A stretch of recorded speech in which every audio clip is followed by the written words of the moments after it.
Hey everybody, Gears here, and I'm with apples. Totally stripped apart.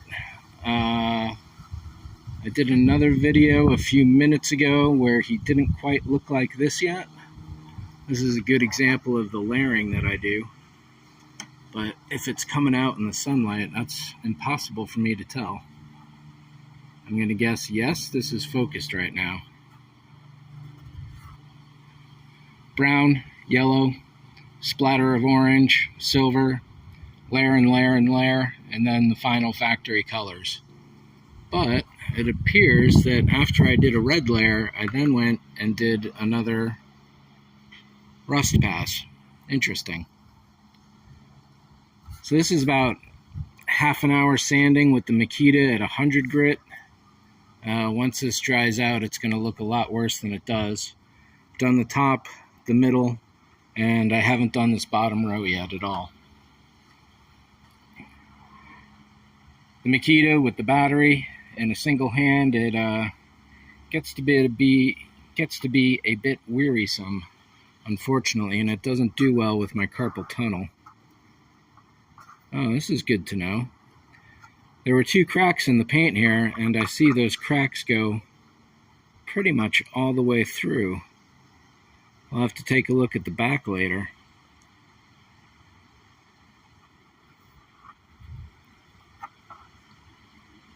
Let's see, what else was looking bad?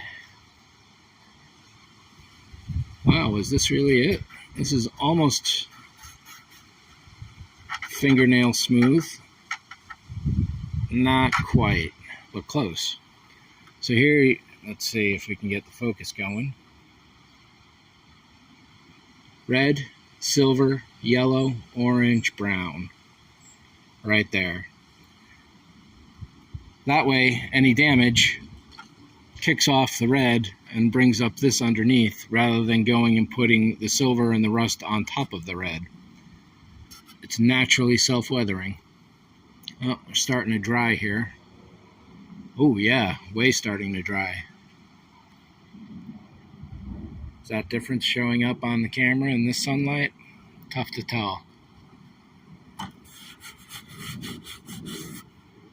Nice. So yeah, this is going to be my next dome. I don't have to take it down all the way. I'm going to take it down very far though. And as you can see in a place like this and the other one I just showed you, the surface doesn't have too far to go. In this case, it looks like 2 layers of primer, maybe only 1 pass of the rust. The brown, the yellow, the orange, the silver. I'm thinking there are 2 layers of rust passes. Tough to tell. And again, this is another crack that was in the paint, but it turns out it's actually in the fiberglass. Yeah, we just looked at that one. Where were the other cracks in the dome? Up here, down there. And I guess that's it. When I took out the front Logix, I wound up breaking this piece, unfortunately. It's glued, super glued back in place right now, but it is going to be fragile, and I may have to take it out completely and put it back in afterwards once the Logix go back in there. There's another example of the rust pass technique.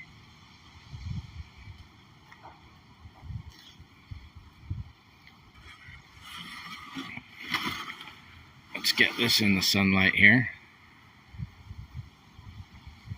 So yeah, I think this might be about all for him today.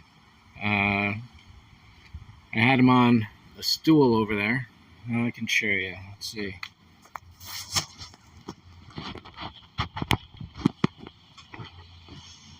So I had the dome sitting on the stool here, and I'm squirting the hose on it and the mist setting, and just to keep it all moisturized. And today I happen to wear moccasins, and they are completely soaked right through to my socks. So tomorrow I won't make that mistake. I'll at least wear shoes or take these things off before I start. It's a bit chilly today. It's not quite 50 degrees, but it's down there. Nowhere near 70, that is certain. Yeah, so there's the haze. So that's a red underneath? I wonder. Down here, it has to be the same reds. Must just still be moist there.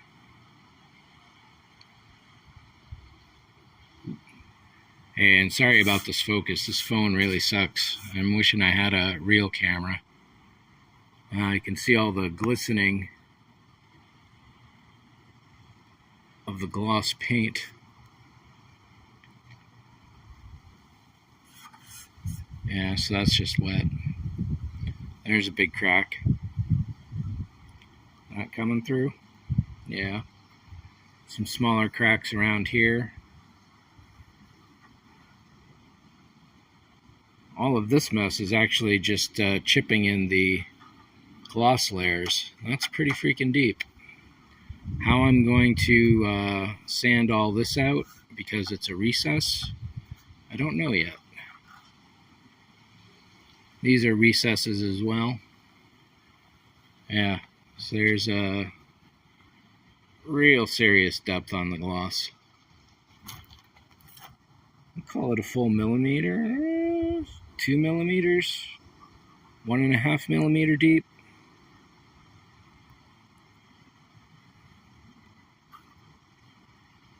Well, Apple served well, and he's going to keep on serving the new car. The question is, what do I rename him?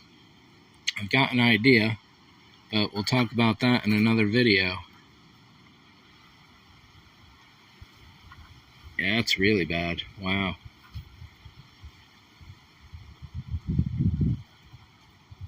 How deep that is there, this little chip.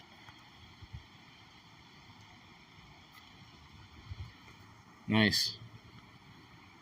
So this is going to be the better dome. I had wanted to use an aluminum dome. However, every single panel on an aluminum dome is open to the back, which means I would have had to have done severe weatherproofing. These are all closed up except for the various ports here, and those are a lot easier to deal with. This one is the most difficult because rain falls down directly on it, and while the outer ring is well sealed, the actual hollow projector on top has a little groove in there that water can get through. So when I do that, set it up for weatherproofing, I have to channel all that water away from the electronics here, and the electronics there are pretty safe. This is the big one, and that's another hollow projector, and this is closed off, but some people do light this up. This one's called the magic panel because no one knows exactly what it does or all that kind of thing. The only time it's seen in use is in the original Star Wars when Luke's X-Wing gets hit and he tells R2 to see what he can do to fix it. So I'm probably blabbing at this point. All of this area here still has to go. Not too bad. All this bottom area here down to the silver, and then back up to the top for some more passes. Oh, it's still wet.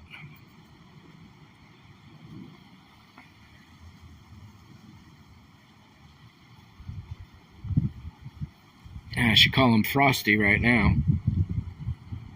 So, that's it. Thanks for watching. See ya.